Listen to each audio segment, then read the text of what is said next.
E o nosso curso de atualização de temas para a Banca Sesgran Rio, ano 2023, começa aí na sua tela, trazendo o nosso módulo 2. O nosso módulo 2 vai tratar de um dos aspectos da morfologia, isto é, de uma das classes gramaticais chamada de pronome.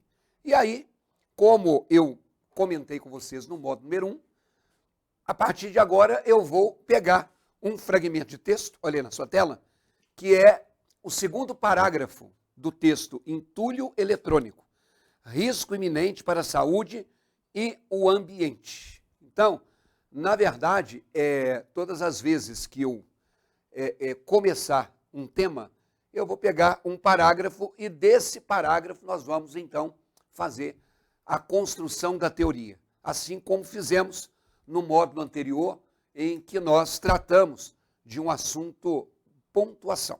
Muito bem. Então, primeiramente, antes de nós lermos o texto, eu quero colocar para vocês que pronomes, o pronome, né, é, na verdade, uma das 10 classes gramaticais. Então, a língua portuguesa divide as palavras em 10 grupos, né? O artigo, o substantivo, o adjetivo, o advérbio, o pronome, o verbo, o numeral, a preposição, a interjeição e a conjunção. Aí quem tentou anotar, eu fui aumentando o ritmo, e óbvio que não deu tempo, mas não é necessário isso. Como nós estamos fazendo um curso focado na banca, dentre as classes gramaticais, ou dentre as cobranças, pronome está presente sempre. Substantivo não, adjetivo não, advérbio não. Eles são cobrados em cima de pré-requisito. Agora, a questão especificamente de pronome, nós temos. O pronome, ele se define como um termo que, por exemplo, retoma o substantivo. Está vendo? Ó? Não vai cair uma questão de substantivo, mas você tem que ter uma noção. De acordo com a gramática, substantivo é a palavra que dá nome a tudo que existe. Uma pessoa tem um nome, um lugar tem um nome, um objeto tem um nome, o sentimento tem um nome, tudo tem um nome. Tá? Então, quando eu tenho um pronome que retoma um nome, significa dizer o quê? Eu estou cuidando da coesão textual. É considerado ruim, e a banca Sesgran Rio sempre, na maioria dos seus concursos, coloca redação, então você precisa saber que toda repetição de termo é considerada ruim, é considerado um erro de coesão textual. Então, para não repetir, eu troco um substantivo por um pronome, né? Quando eu falo, por exemplo, que o pai presenteou os filhos porque eles foram bem na escola, quando eu tenho essa frase aqui, o pai presenteou os filhos porque eles foram bem na escola, pai é um substantivo. Eu sei olhando isso aqui, ó, gente. Normalmente um substantivo tem um artigo antes dele. E se não tem, a gente pode colocar. Filhos também é um substantivo. Olha o artigo os aqui na frente. Depois, escola também é um substantivo. Ué, cadê o artigo? Está aqui, ó. Na, em, mais a escola. Ok? Agora, quando eu digo que o pai presenteou os filhos porque eles foram bem na escola, esse eles é masculino e é plural. Então, a palavra masculina plural não pode retomar pai, que é masculino, mas é singular. Mas o eles, que é masculino plural, pode retomar filhos. Isso aqui é um pronome. É para que eu não dissesse assim, o pai presenteou os filhos porque os filhos foram bem na escola. Não, o pai presenteou os filhos porque eles foram bem na escola. Agora, o pronome também, ele é um termo que acompanha um substantivo.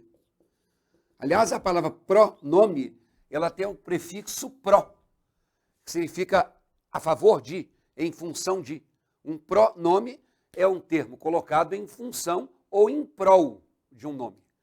Tá? Então, por exemplo, quando eu coloco o pai presenteou os filhos porque eles foram bem na escola.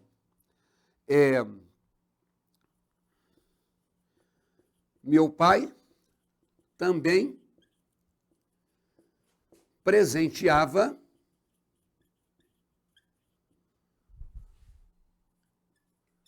seus filhos.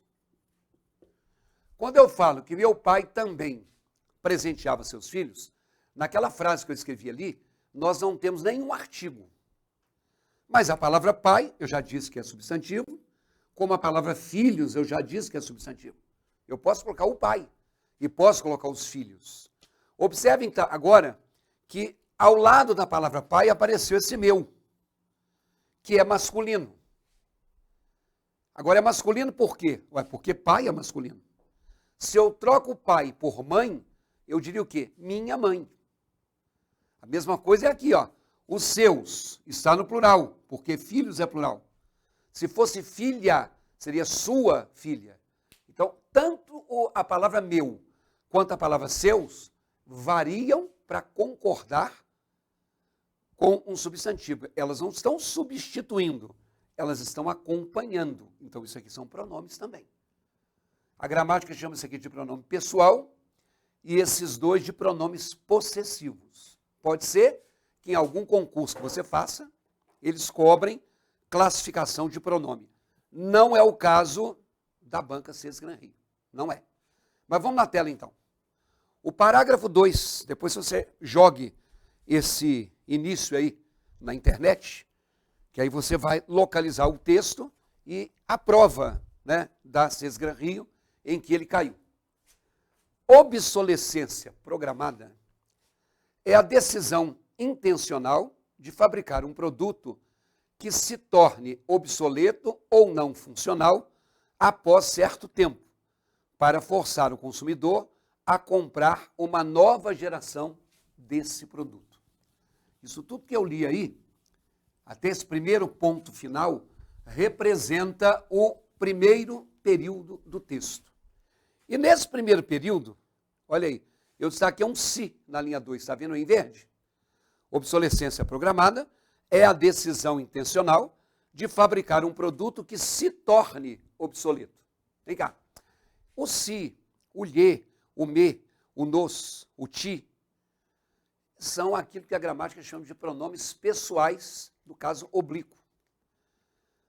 Tem o pronome do caso reto, eu, do, ele. Nós, vós, eles, que representam o sujeito de uma oração, e tem o pronome do caso oblíquo, que não é o sujeito.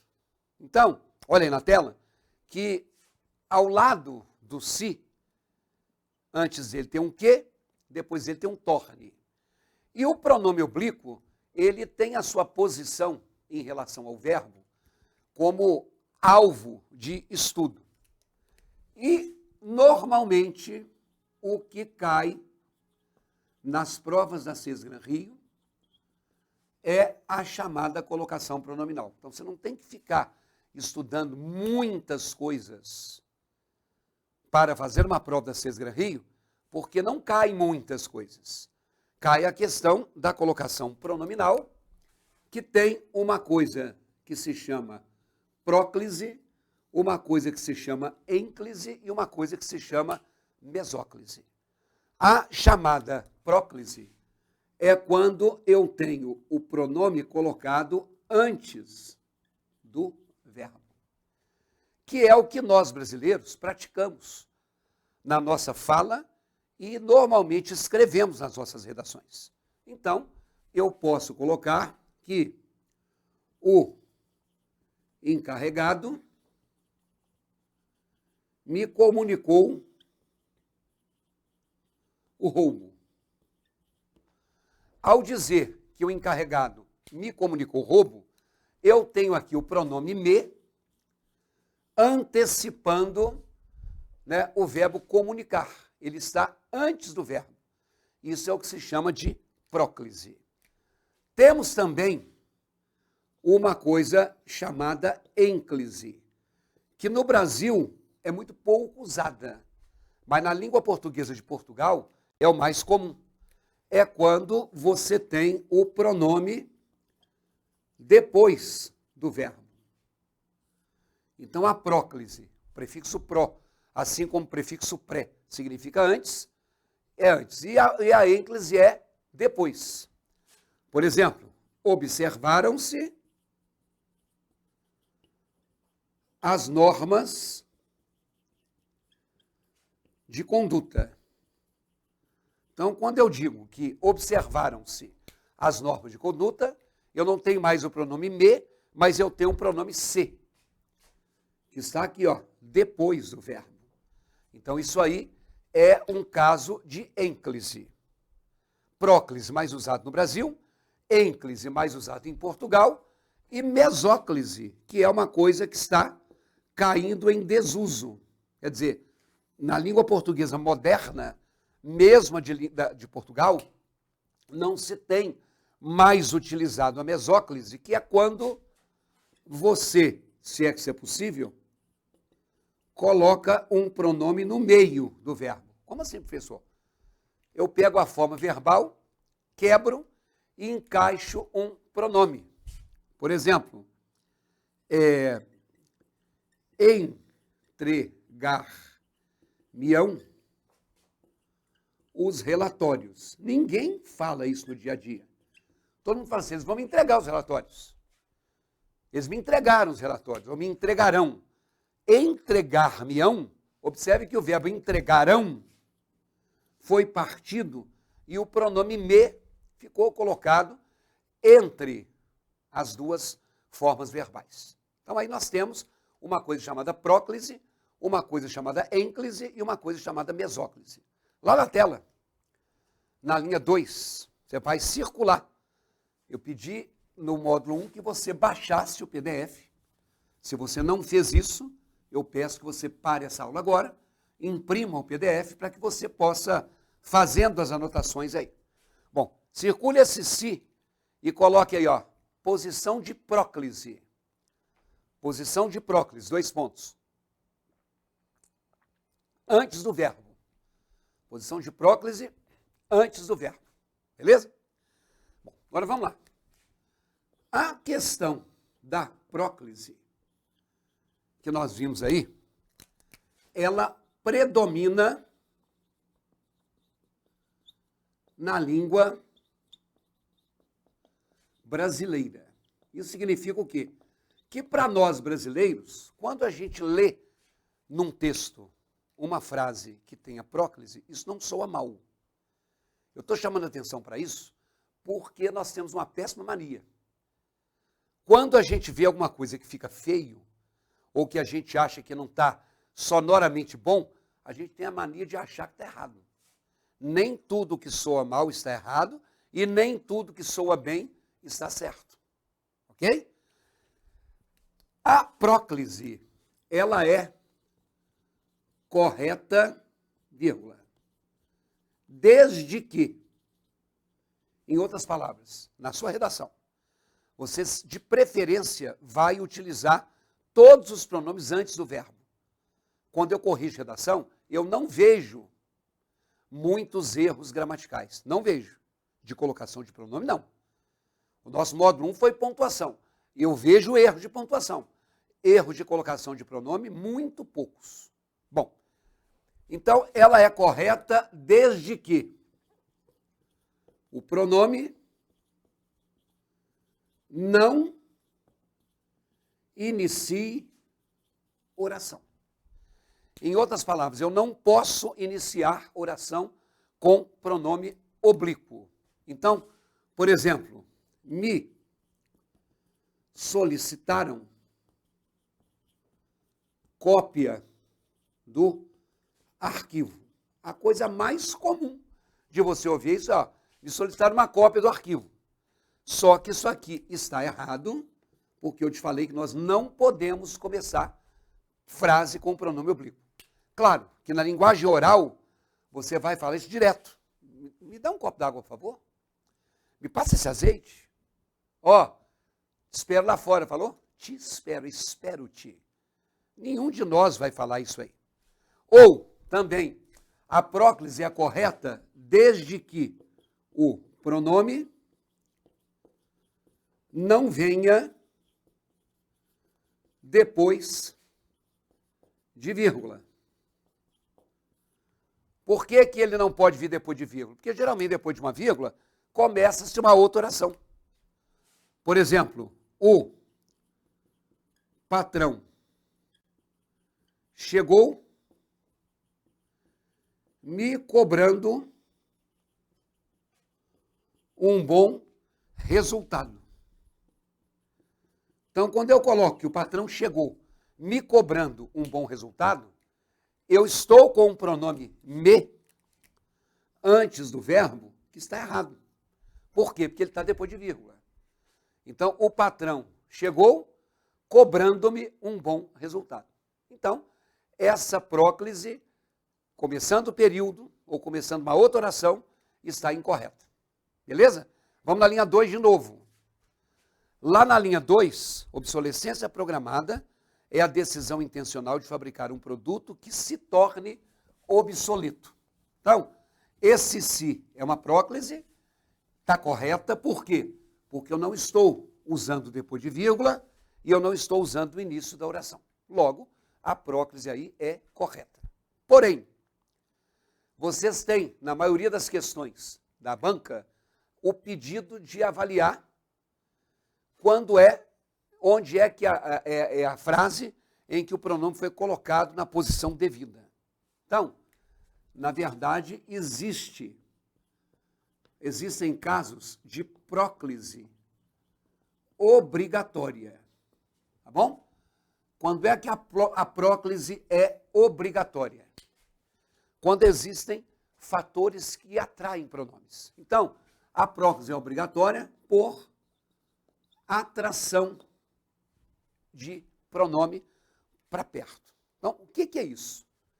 Quando você tiver uma palavra negativa, as palavras negativas atraem pronomes. Quais são as palavras negativas? O não, o nunca, o ninguém, o nenhum, um jamais, um nada.